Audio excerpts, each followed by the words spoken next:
Praise the Lord. प्रभु आप सबको आशीष दे। मैं विश्वास करता हूँ कि आज आपने वचन पढ़ा होगा और प्रभु में विश्वास के साथ बढ़ रहे होंगे और आत्मिक जीवन आपका प्रभु में और मजबूत हो रहा होगा। आप सत्य को जान रहे होंगे, सत्य के द्वारा आप स्वतंत्र आज़ाद हो रहे होंगे और प्रभु की महिमा कर रहे होंगे। प्रभु आप सबको आज के वीडियो से शांति दे, आपके परिवार में चंगाई दे, आत्मिक उन्नति को दे। आइए आज का वचन परमेश्वर क्या कहता है। मत्ती 10:16 से पढ़ते हैं। देखो मैं तुम्हें भेड़ों के समान भेड़ियों के बीच में भेजता हूँ, इसलिए सांपों के समान बुद्धिमान और कबूतरों के समान भोले बनो। परमेश्वर हम लोग को भेड़ियों के बीच में, यीशु मसीह हम लोग को भेड़ियों के बीच में भेज रहे हैं और बोल रहे हैं कि सांप के समान बुद्धिमान और कबूतर के समान भोले रहना। तो कबूतर का एग्जाम्पल देखें तो बहुत भोला सा रहता है और वो जल्दी कुछ नहीं करेगा। अगर आप उसको परेशान भी करते कुछ नहीं करता। लेकिन ठीक वैसे ही अगर आप सांप को कुछ करते हैं या छूते या छेड़ते कुछ भी करते हैं, वो आपको डसेगा, वो आपको काटेगा। लेकिन कबूतर एक भोले के समान है, एक भोला भाला सा है। मतलब आप समझिए कि हमें वैसा ही बनना है। उसके चेहरे से उसका फेस को देखेंगे कबूतर को तो देखिएगा ध्यान से, तो वो भोला भाला सा मासूम सा दिखता है। तो हमें उसी की तरह भोले बनना है। और किस काम में भोले बनना है, और हमें सांप के समान बुद्धिमान किस कामों में बनना है। हमें तेज रहना है सांप के समान। क्या कहता है ये वचन? हमारे बाइबल में बहुत ऐसे वचन से मिलता जुलता चीज़ें रहता है, इसलिए जब भी पढ़ें तो एक वचन कहीं ना कहीं ज़रूर उससे मिलता जुलता रहेगा। रोमियो 16:19।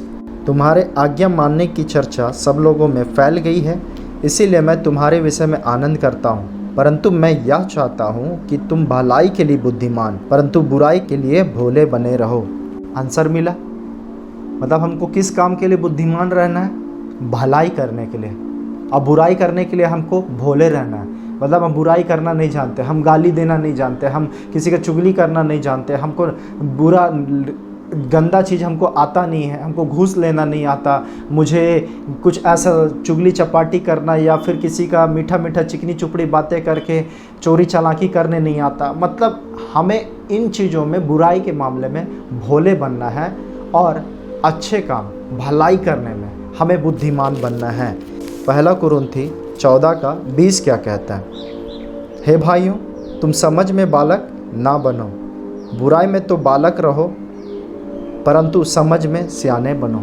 सेम चीज़ यहाँ पे भी वही बात लिखा है कि बुराई में क्या रहना है, हम लोग को बच्चे के समान, बालक जैसे कुछ नहीं जानते बुराई करना।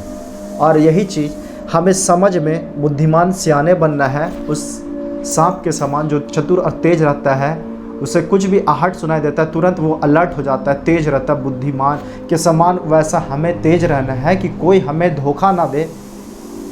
हमें जिस जगह पे इस संसार में भेजा गया है, तो इस पृथ्वी में पाप इतना ज़्यादा हो गया है कि आपको इस संसार में रह के ही पवित्रता के साथ चलना और सचेत रहते हुए, क्योंकि मौका आपको भी मिलेगा पाप करने का, बहुत बार ऑफर मिलेगा, आपको भी मन करेगा, लेकिन वही जगह में हमें बुद्धिमान बनना है और स्थिर रहना है उसी जगह पे। आइए हम 2 एग्जाम्पल आप लोग को बताते हैं, एक अच्छाई का 2 एग्जाम्पल और बुराई का 2 एग्जाम्पल, कि हम लोग को अच्छाई करने के लिए कैसे बुद्धिमान रहना है। एक प्रेयर मीटिंग चल रहा था और उस व्यक्ति को भलाई करने का तरीका नहीं पता था, बस भलाई करना है किसी भी तरीके से। तो वह अपना बुद्धि दिमाग जितना उसका था वो कोशिश किया भलाई करने के लिए। जब लोग चर्च में जाते थे तो वहाँ पे वो क्या करता था, सब लोगों का जूता पॉलिश कर देता था और सब लोग का जूता पॉलिश और कार वार धो देता था। और जब चर्च ख़त्म होता था सब लोग बाहर आके देखते थे, मेरा जूता किसने पॉलिश किया, कार किसने धो दिया, गाड़ी किसने धो दिया। मतलब वो भलाई करने के लिए, मतलब तरीका खोज के भलाई करने लगा। मतलब वो बुद्धिमान इस काम के लिए बुद्धि ढूंढने लगा, बुद्धिमान बनने लगा इस काम के लिए कि हमको दूसरों का कैसे भलाई करना है, कैसे दूसरों का अच्छा काम करना है। तो जब हम अच्छाई ढूंढेंगे तो वो अच्छाई होगा हमारे साथ। तो हम अच्छाई खोजेंगे तभी तो वो हम अच्छा काम करने का सोच भी पाएंगे। हम सोच नहीं रहे अंदर में, तो हम करेंगे कैसे? इसीलिए पहले हम सोचें अच्छा काम भलाई करने के लिए, क्योंकि हमें भलाई करने के लिए परमेश्वर ने कहा है बुद्धिमान बनने के लिए, और हमें बुराई करने से बिल्कुल बचना चाहिए। और दूसरा भलाई का एग्जाम्पल ये है कि जब यीशु मसीह शमौन के घर में गए तो वहाँ पे उस शमौन को भलाई करना चाहिए था कि पैर हाथ धोना था, अतिथि सत्कार करना था, पानी देना था, भोजन देना था, यीशु मसीह का स्वागत करना था, भलाई करना था। अतिथि सत्कार करने में लगे रहो, परमेश्वर का वचन कहता है, और पहनवाई करने में अच्छे से लगे रहना, मतलब हमें उसे आदर देना चाहिए। तो शमौन के घर में यीशु आया। सोचिए, वहाँ पे एक स्त्री जो पाप में थी, वो स्त्री अपने आंसू से यीशु के पैर को धोई और अपने बालों से पोंछने लगी। जिस काम को शमौन को करना था, भलाई का काम, उस स्त्री ने किया। मतलब उसके पास ना कुछ ऐसा चीज़ें था जिससे यीशु मसीह का अतिथि सत्कार कर सकती, जो मिला उसको अवेलेबल जो था, उसी स्थिति में वो यीशु की सेवा करने लगी। हम लोग कहते हैं ना कि मेरे पास इतना होगा पैसा, इतना मेरे पास संपत्ति होगा, तब मैं प्रभु की सेवा करूंगा, तब मैं प्रभु के काम के लिए दूंगा। ये वो नहीं कह रही। उनके पास उसी समय में जो है वो उस सेवा को कर रही। जैसे एलिया भी जब गया था एक विधवा स्त्री के पास, तो वहाँ पे कुछ रोटी था, कुछ मैदा था, और रोटी बना के खाएंगे, और तेल थोड़ा सा कुप्पी में तेल था, बस वही था।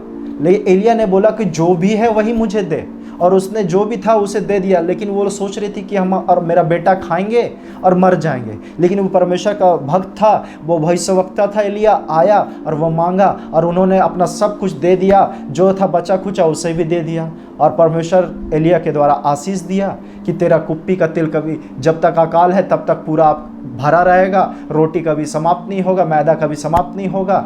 लेकिन परमेश्वर ऐसा आशीष तब देता है जब हम अपना जो भी है, जैसा भी है, उसी में परमेश्वर के काम में लगे रहें, दूसरों की भलाई करने में लगे रहें।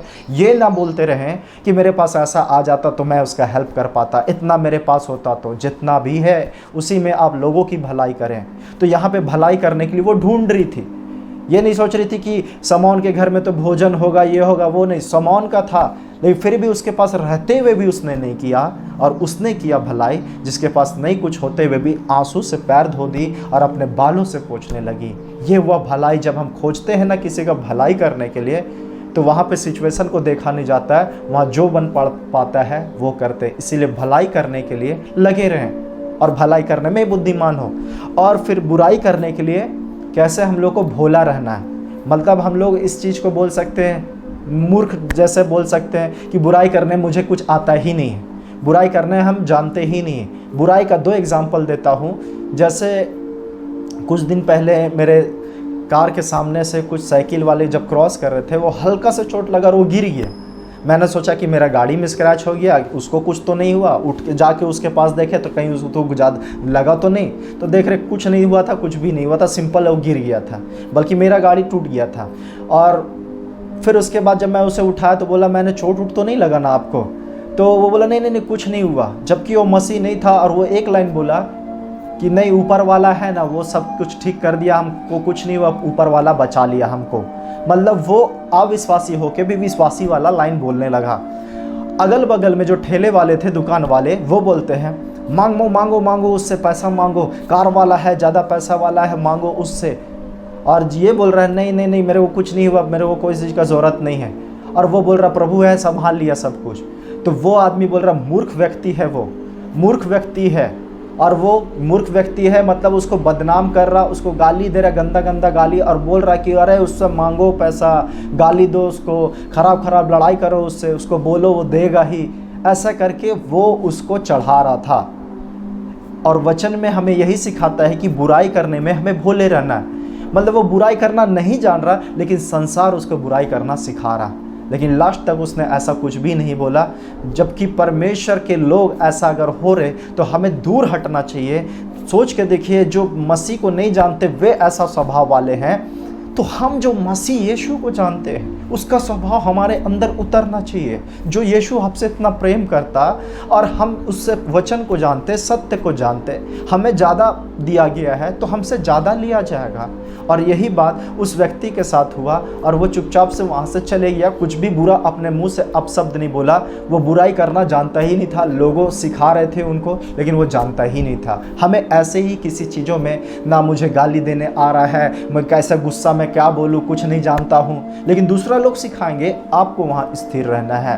और ऐसे ही चोरी चालाकी सबसे बचिए, बुरे घूस लेने से बचिए, गलत काम करने से बचिए।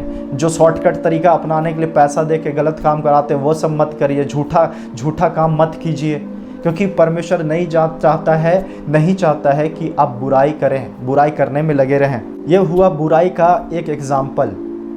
दूसरा एग्जाम्पल बाइबल से है जो हन्ना के बारे है। हन्ना को वहाँ पे बहुत सारे लोग कोसते थे, बहुत सारे बदनाम किए होंगे, बहुत सारा मुंह में बोलते थे कि तू तो बांझ है, शर्मिंदगी महसूस हुआ होगा। उसके बदले में वो कुछ नहीं बोल पाई और कुछ भी ऐसा नहीं विरोध नहीं की, ना उसका बुराई की।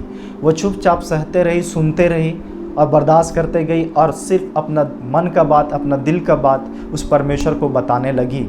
उस मुंह से बोल बोल के अपने परमेश्वर को बताने लगी। क्या हुआ? अगर आपका लोग बुराई करते हैं तो क्या आप बुराई कर देते हैं, या आप अपना सारा चीज़ परमेश्वर को बताना स्टार्ट करते हैं, प्रभु को बोलते हैं? क्योंकि परमेश्वर कहता है बुराई करने में भोले, अनजान रहो, नहीं जानते हो जैसे। और सच में तुम्हें उस बुराई से अलग ही रहना चाहिए। जैसे हन्ना ने कुछ बुराई नहीं किया, अय्यूब ने भी अपने मुंह से कुछ ऐसा पाप नहीं किया और कुछ ऐसा वर्ड शब्द बोल के पाप नहीं किया। इसीलिए हमें बुराई करने में भोले रहना चाहिए, अनजान रहना चाहिए।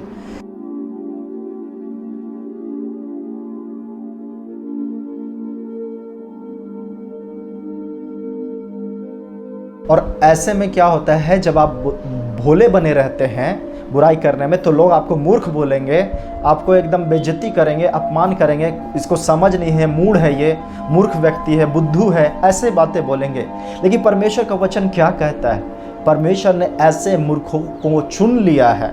ऐसे लोगों को, जो लोग संसार के लोग मूर्ख समझते हैं, परमेश्वर उन लोगों को चुन लिया है। आप ईमानदारी से चल रहे हैं, आप मूर्ख नहीं हैं, आप पवित्रता से चलना चाहते हैं, आप परमेश्वर की इच्छा को पूरा करना चाहते हैं। लेकिन संसार इस बातों को नहीं देखता। संसार सोचता है कि इसे ठगना नहीं आता, इसे घूस लेना नहीं आता, इसे चोरी करना नहीं आता, गलत तरीके से कैसे चोरी कर लेंगे फिर भी बच जाएंगे, इसको नहीं आता। बिल्कुल सही जा रहे हैं आप, ऐसा ही होना चाहिए। बुराई करने में बिल्कुल अनजान, अजनबी सा, जैसे कुछ नहीं पता। और इसी बात को बाइबल कहता है, सारी बुराइयों का जड़ पैसा होता है, धन होता है, संपत्ति होता है। इसीलिए इससे बचिए। मैं कुछ बातों को बाइबल के वचन से बता रहा हूँ, ध्यान से सुनिएगा। इस वचन से आपको पता चलेगा कि परमेश्वर किस बातों से प्रसन्न होता। बुराई हमें बिल्कुल नहीं करना चाहिए, बल्कि हमें भलाई करने में लगे रहना चाहिए। नीति वचन 11:27, जो यत्न से भलाई करता है वह दूसरों की प्रसन्नता खोजता है, परंतु जो दूसरों की बुराई का खोजी होता है उसी पर बुराई आ पड़ती है। मतलब दूसरों का अगर वो भलाई खोजता है तो उसकी खुशी को वो चाहता है, और जो दूसरे लोगों की बुराई खोजते रहता है, गलती ढूंढते रहता, खोजते रहता है, तो वही बुराई जो दूसरों पर खोज रहे, वो बुराई उसी व्यक्ति पर वापस लौट कर आ जाएगा। फिर इसके बाद नीति वचन 17:13, जो कोई भलाई के बदले में बुराई करे उसके घर से बुराई दूर ना होगी। और जो कुछ बुरे लोग होते हैं उसके भलाई के बदले में बुराई करते हैं, तो उसके घर से कभी बुराई दूर नहीं होगी। इसको ध्यान दीजिएगा। वचन कहता है यूहन्ना 5:29, जिन्होंने भलाई की है वे जीवन के पुनरुत्थान के लिए जी उठेंगे, और जिन्होंने बुराई की है वे दंड के पुनरुत्थान के लिए जी उठेंगे। मतलब जो अच्छे काम किए, भलाई किए हैं, तो वो स्वर्ग में जाने के लिए तैयार हो जाएंगे, और जो बुराई में लगे रहे, बुरे काम में लगे रहे, वो नरक के भागी होने के लिए वो जी उठेंगे, मतलब न्याय के दिन में। रोमियो 12:21, बुराई से ना हारो परंतु भलाई से बुराई को जीत लो। बुराई से ना हारो, हिम्मत मत हारो कि वो संसार पाप में है, बुराई में है, हिम्मत मत हारो, लेकिन वैसे लोगों के साथ तुम भलाई करके उस बुराई को जीत लो। आपके कामों को देखकर उसका हृदय जीता जा सकता है। इसीलिए वो भले जो भी करे, यीशु मसीह जैसा अपने सताने वालों के लिए, जो उसके विरोध में लोग बातें करते थे, फिर भी यीशु मसीह ने उस पर दया किया। यहूदा इस्करियोती जो पकड़वाने वाला था, उसको मृत्यु दंड के लिए तैयारी कराने के लिए, उस क्रूस पर चढ़ाने के लिए यहूदा इस्करियोती ही था जो पकड़वाया, और यीशु को ये बात पता था, फिर भी उसे कहा, मित्र तुझे जो करना है वो कर। सोचिए, यीशु को पता हो कि भी आपको भी पता रहता कि वो व्यक्ति आपका बुराई करता, तो क्या हम उस बुराई को भलाई से जीत रहे हैं? ये हुआ यीशु मसीह का स्वभाव। आप प्रेम दिखाइए। ये प्रेम ही है जो हर एक चीज़ों में व्यवस्था पूरा कर देता है, और यही प्रेम है जो सामने वाले का हृदय परिवर्तन कर देगा, जीवन बदल देगा। आपके प्रेम को देखकर उसका स्वभाव बदल जाएगा। Praise the Lord. फिर पढ़ते हैं गलाती 6:10, इसलिए जहाँ तक अवसर मिले हम सब के साथ भलाई करें, विशेषकर विश्वासी भाइयों के साथ। मतलब सबके साथ तो भलाई करना है, और ख़ासकर जो यीशु में विश्वास में चल रहे हैं, विश्वासी हैं, उसके साथ तो खासकर आप अच्छे से भलाई करना उनका स्टार्ट कीजिए। अगर नहीं कर रहे हैं तो कीजिए, और कर रहे हैं तो बहुत अच्छा, प्रभु आपको आशीष दे।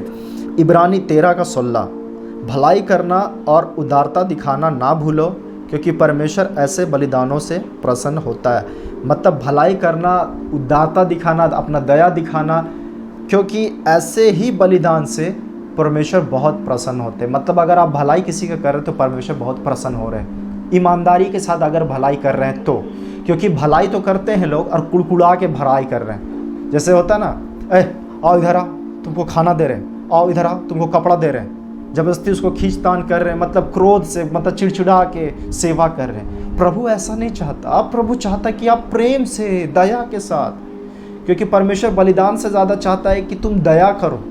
परमेश्वर दया चाहता है, प्रेम चाहता है कि लोगों से हम भलाई जो कर रहे हैं प्रेम के साथ करें, मदद कर रहे, सहायता पहुंचा रहे तो प्रेम के साथ करें। फिर आगे याकूब 4:17 में लिखा है, इसीलिए जो कोई भलाई करना जानता है और नहीं करता उसके लिए यह पाप है। मतलब जो कोई भलाई करना जानता है, इसलिए जो कोई भलाई करना जानता है और नहीं करता है तो वो पाप है। तो सोचिए, आपके काबिलियत में है, आपके ताकत में है, आपके कंट्रोल में है, आप इतना भलाई तो कर ही सकते हैं, और उसके बावजूद अगर आप और हम भलाई नहीं करते हैं तो वह हमारे लिए पाप गिना जाएगा। हम इग्नोर नहीं कर सकते, देख लिए और हम में करने का काबिलियत है और हम पीछे भाग रहे हैं, ये प्रभु देख रहा है। इसीलिए हमें जो हम भलाई कर सकते हैं तो भलाई करें, अगर भलाई करना जानते हैं तो, अगर नहीं करते तो वह पाप है, लिखा है वचन। पहला पतरस 3:17, क्योंकि यदि परमेश्वर की यही इच्छा हो कि तुम भलाई करने के कारण दुख उठाओ, तो यह बुराई करने के कारण दुख उठाने से उत्तम है। अगर अच्छे काम करके अगर हम दुख उठाते हैं तो वह ज़्यादा आनंद की बात होना चाहिए। क्या करके? अच्छे काम किए और बदनामी हो रहा है, लोग ताना मार रहे हैं, बहुत तरह का बात सुना रहे हैं, आप सहन नहीं पा रहे हैं, तो ये बहुत खुशी की बात है कि तुम भला काम करके दुख उठा रहे हैं। और यहाँ लिखता क्या है वचन में, तो यह बुराई करने के कारण दुख उठाने से ज़्यादा उत्तम है, अच्छा है। मतलब बुरा काम करके दुख उठाने से तो ज़्यादा अच्छा है ना कि आप अच्छा काम करके दुख उठा रहे हैं। प्रभु इसका प्रतिफल ज़रूर देगा, ये चीज़ का विश्वास रखिए। परमेश्वर ये देख रहा है आपको कि आप अच्छा करके भी सह रहे हैं चुपचाप से।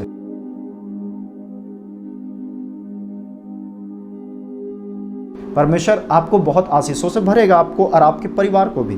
फिर लिखता है पहला पतरस 4:19, इसलिए जो परमेश्वर की इच्छा के अनुसार दुख उठाते हैं वे भलाई करते हुए अपने अपने प्राण को विश्वास योग्य सृजनहार के हाथ में सौंप दे। मतलब परमेश्वर की इच्छा के अनुसार दुख उठाते हैं तो अपने आप को परमेश्वर के सृजनहार के हाथ में सौंप दीजिए। आप दुख उठा रहे हैं, कोई बात नहीं, परमेश्वर की यही इच्छा है समझ के आप दुख उठा रहे हैं, समझ रहे हैं कि नहीं प्रभु अगर यही चाहता है अच्छा काम करके दुख उठाना, ठीक है, कोई बात नहीं। सारा न्याय करने के लिए हम परमेश्वर को अपना सब कुछ सौंप दे रहे हैं, वो देख रहे हैं, वो न्याय करेगा। ये क्या हुआ कि हम परमेश्वर के काम भलाई से करें। यीशु ने जैसा स्वभाव रखा हम भी वैसा रखें। ऐसा नहीं कि कोई हमारे साथ भलाई करेगा तभी हम किसी के साथ भलाई करें। वो भलाई करें या ना करें, हम उसके साथ भलाई करें, क्योंकि हमारे अंदर जो स्वभाव है यीशु मसीह का स्वभाव दिखना चाहिए। और उस सुसमाचार की पत्री को जो हम होते हैं तो उसे देखकर लोगों का जीवन बदले और लोग यीशु में विश्वास करने पाए। और आप यीशु मसीह का रास्ता बताएं, उनको सिखाएं कि यीशु मसीह में विश्वास करो, मुझ पर नहीं, मनुष्य पर नहीं, इंसानों पर नहीं, यीशु मसीह पर। क्योंकि तुम्हारा घर बालू पर नहीं, उस चट्टान के ऊपर घर खड़ा होना चाहिए। उस नींव में जो चट्टान है उसके ऊपर घर खड़ा होगा तो वो ज़्यादा मजबूत रहेगा। इसीलिए प्रभु की सेवा करें, भलाई के साथ करें, अपने कामों के द्वारा प्रकट करें, प्रेम के द्वारा प्रकट करें, भले काम के द्वारा। और ये कोई दिखावा के लिए नहीं, ढिंढोरा पीट के नहीं, तुरही बजा के नहीं कि हम भले काम कर रहे हैं, अच्छे काम कर रहे हैं। गुप्त में परमेश्वर प्रतिफल देगा। और मैं विश्वास करता हूँ कि आपने समझा होगा कि किन कामों में हमें बुद्धिमान बनना है और किन कामों में हमें भोले रहना है। हर एक लोग जो इस प्रभु के वचन में चल रहे होंगे वो इन इधर उधर की भटकी हुई बातों पर ध्यान ना दे। आपका लक्ष्य, आपका स्वर्ग में जाना, आपके लिए उस लक्ष्य की ओर दौड़ते जाइए, उस स्वर्ग के वरदानों की धुन में रहिए, उस परमेश्वर के राज्य के लिए आत्मा बचाइए, उस अनंत जीवन के लिए लोगों को सुसमाचार सुनाइए, और आप भी उस अनंत जीवन के भागी होने के लिए वो काम पूरा ईमानदारी और सच्चाई से कीजिए कि आप प्रभु के लिए कर रहे ऐसा समझ के कीजिए। मैं विश्वास करता हूँ कि जितने बातें आपने आज सुना होगा, ये भलाई करने की बातें, ये बाइबल की बातों को आप विश्वास से अपने जीवन में ग्रहण किए होंगे और शैतान इसे चुराने ना पाएगा। आइए मैं आप लोगों के लिए प्रार्थना करता हूँ। अगर कोई बीमार है और आत्मिक जीवन ठंडा पड़ रहा है, इस वीडियो के द्वारा आप आत्मिक रूप से बढ़ सके और आपका जीवन में, आपके परिवार में आत्मिक शांति और शारीरिक चंगाई भी मिल सके। यीशु, हम तेरे हाथों में आपके बच्चे को सौंपते हैं। जितने वीडियो को उन्होंने सुना है, देखा है, उनके द्वारा परमेश्वर आपने इनसे बात कर लिया, और हम विश्वास करते हैं तू प्रेमी परमेश्वर है, दयालु परमेश्वर है। तू उनके जीवन को बदलेगा और सच में परमेश्वर अद्भुत काम तू दिखाएगा। ये व्यर्थ नहीं जाने वाला जो इस समय बैठ के ये विश्वास से प्रार्थना कर रहे। तेरा अनुग्रह काफ़ी है यीशु मसीह। आज इनके जीवन से तूने अद्भुत काम किया, शांति को दिया। हर एक दुष्ट का काम, बुराई की बातें, गुस्से की बातें, नफरत की बातें समाप्त हो जाए और यीशु का स्वभाव इनके शरीर पे उतर जाए। हम विश्वास करते हैं जो रोगी है इसी समय यीशु के नाम से, उसके कोड़े खाने से हम चंगे हुए, इसी समय इस शरीर को छोड़कर निकल जाए, क्योंकि यीशु के लहू से हम खरीदे गए हैं। इसमें यीशु का अधिकार है। प्रभु तेरा धन्यवाद, इस वीडियो से सिर्फ आपको महिमा मिले। तेरे प्रेम के लिए धन्यवाद यीशु। तेरी इच्छा इनके जीवन में, इनके परिवार में पूरी हो। यीशु के नाम से प्रार्थना मांगते हैं, आमीन। Praise the Lord. प्रभु आप सबको आशीष दें।